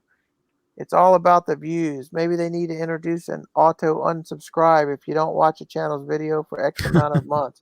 Yeah, that's pretty interesting right there. I'll be back to 0. Geology Joe, I wish my wife sorted Lego with me. I try. Maybe if I sprinkle them down the hall. Sin Killer Tachikawa. Do we know how well Fabuland sold? I must wonder if it's a factor of the molds not being used much, combined with being stuffed in a dusty closet, because who would want to make a clone Fabuland? Things are often preserved by being forgotten. It is true. But by the time that Disney stuff came out, that would have been. And he's talking, and I guess he's talking about like a clone army out of Fabuland. I mean, that's. Yeah. Geology Joe says the party banana juice bar and 600 policemen are both very tiny boxes. What's the party banana juice bar? I think that was I don't think the right name, but it was like a little juice bar was the Paradisa thing. It was like a little. Okay. Geology Joe, we had a Brick World in San Jose, but I had to lead a field trip for my class that day. Darn school. Geology Joe, Lego by the pound, yes please. That would be pretty cool. That would be pretty cool. Smokey 94 update. Now in the passenger seat with the headphones on. Guess they aren't ready for an intelligent conversation. He was the one listening to it on his way to Florida. Yeah. Yeah, probably about 10 minutes. She pulled this thing over. I got to use the bathroom. I'm driving. I think Dakota only listens to it just to hear his name. Hey, Dakota. Chaz Yard Services. Brick World Chicago is the biggest Lego convention. I know other Lego YouTubers are going there. Yeah, I'm sure a bunch of them are going to be there. Yeah. Then we got Contra Bricks, but I can't. I know he likes Sega, so he's gonna enjoy the Sonic sets. Yep. And they need to put a lot of time to revamp Fabuland sets. There'd be some people that like Fabuland. Again. Yeah. I don't know. Yeah, and I guess Fabuland has a charm to a certain group of people, but it's probably one of those themes that seems more charming now than when it was in the stores. Because what thing, like, I know for a fact that Jack Stone was thoroughly hated and despised by people Right. when it was in stores. Wait, maybe it still is. I was gonna say, is it liked now? Yeah. Like, Did I miss something? Yeah. like, what are things that are like could be bad, or you think they're bad, and then like 15, 20 years from now, you're like, oh, that's nostalgic. I want to start collecting that. But you gotta, but that doesn't necessarily mean that you liked it as a toy. You like it because it's collectible or it's interesting or the biggest example of a failure that people like to collect, I think, is Galador. Right. It's still not a large number, but there are people that like collecting it. It's just like the Plan 9 from outer space of Lego sets. Yeah. Or Lego theme. Right. But there's others that that people just will never, I think, be interested in, that kind of failed. Right. But then there's failed themes that is Ben 10. Is anybody interested in Ben 10 as Lego sets? I don't know. No. Well, I mean, it seemed like when Overwatch came out, I didn't even know what it was, but everybody was all excited. But I still don't know what it is. I still don't know what it is, and apparently it was a big letdown. Yeah. The Lego set, yeah. Mm-hmm. Was that all they had was one? No, they had several. Yeah. They had multiple sets, and there was one exclusive that you could only get, I don't know, through game stores or something. That's or from the actual people that made Overwatch, direct from them. Direct from them. Yeah. That's the kind of stuff that you thank them for doing, so you don't have to collect it. I'm always. I do like that they tried different things that don't involve an app, and like even though that was based on a video game, okay, it's something different. But it just, I didn't have an interest in it because I didn't even know anything about the game, never heard of it. Unsubscribe if that's your opinion. You think I'm stupid for that opinion? No, so stupid's in the basement. Remember? So back to this. Why did the I can't think of the name of it. The gift with purchase 90-year anniversary set. Which one was that? The fortress set. The pirate set. Oh, the Castaway thing or the other one? No, the 90th anniversary one. Oh, the big castle. No, the pirate gift with purchase. The pirate gift with purchase it. Right? Okay. Yeah, wasn't it a Castaway? When it was just a little guy sitting on an island? Oh yeah. No. Why can't we think of which one it is? The gift with purchase. We're almost 2 hours into this. It has the vintage box that looks like the old set. What's that set? You're not talking about the castle set. No, the castle set is a $300 set. Wasn't the castle set? Yeah, it was. No, the castle set was free. No, the Forestman. Not the Forestman. That's it. The Forestman. That is a castle set. Yeah. Because I kept thinking of it as a Robin Hood. Okay, so the Forestman. Everybody went nuts over the Forestman. Yeah, everybody went nuts over the Blacktron. That was well done. That was a great. Everybody went nuts over the Blacktron because they were gift with purchases. Mm-hmm. Mm-hmm. The Galaxy Explorer, not so much. That's not a gift with purchase. You had to pay for it. Right. We all liked it, but they are just abundant and sitting on shelves. Yeah. The castle, everybody likes it, but people are having a hard time spending $3. So do you think Lego's learned a lesson that they should make smaller sets and retail? They don't have to. I mean, if those 90-year anniversary sets were $30 sets, $40 sets, we'd probably buy all of them. Yeah, I mean, they're pricing me out of collecting the way I want to collect. And I mean, like to your point, I don't think the Galaxy Explorer was a bad price. I think it was overproduced. I think that's. Yeah. I think it's always hard to tell what's not selling because Lego doesn't, at least that I'm aware of, give out set by set what they sold, how many they sold, blah, blah, blah. I think the Galaxy Explorer, they just overproduced, and Walmart probably pre-ordered tons of them thinking that it was, and who knows, I still think it was a good set. And I think everybody that wanted it, but I think it was just a glutton of them in the market. There's too many in the market. Yes, they can put arbitrary numbers like this is limited edition, and the stuff will sell out. Right. And they could not say anything, and it wouldn't sell out. Right. And they could produce more of it with limited edition on it. Yeah, they could. Yes. It's limited. Yeah. It's limited to how many we can make to sell you. So I've been watching these Whatnot auctions. I'll just be real quick. No, that's fine. And Whatnot makes their own custom minifigures. Yeah, they're ridiculous. People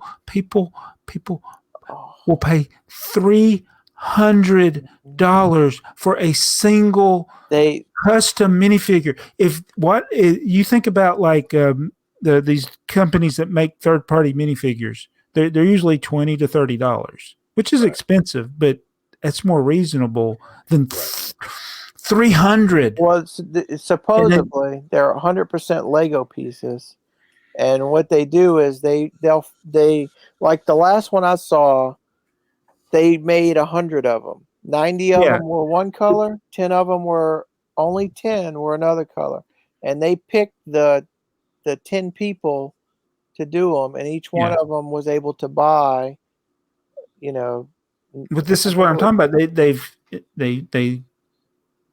They make just enough, so they're limited, and then people are going to pay $300 for it. But if they made 1,000 of them, they couldn't sell them for $20. Right. So it just boggles my mind. It boggles my mind why somebody would want to buy those for that much money. I checked eBay. It's like they're not on eBay. I guess they're supposed to be on Whatnot, but I don't understand. Is the people who are paying $300 for them are buying them not to resell them, right? To keep them. Because if you look at, you can't look that up on eBay. Nobody knows what it is. Right. But this goes back to the reason I brought it up is because you can artificially keep a number low to make the sale price higher. Right. But yeah, I don't get it. Are we done? We're done. Yeah. Oh man, I have 3 minutes. Got to go to work or something. I got to go to work. You got to make sure you get a couple hours of sleep, or you got to leave the house. No, I'm going to leave here in 3 minutes, and maybe 5. Heather, start the car. Yes. Yeah. So if you want Joey to make it to work safely, be sure to subscribe and like this video and leave a comment. If you didn't like it, stay off the roads. He might hit you. There's only 2 stoplights. We'll be all right. See you in a couple weeks. See you guys. End recording.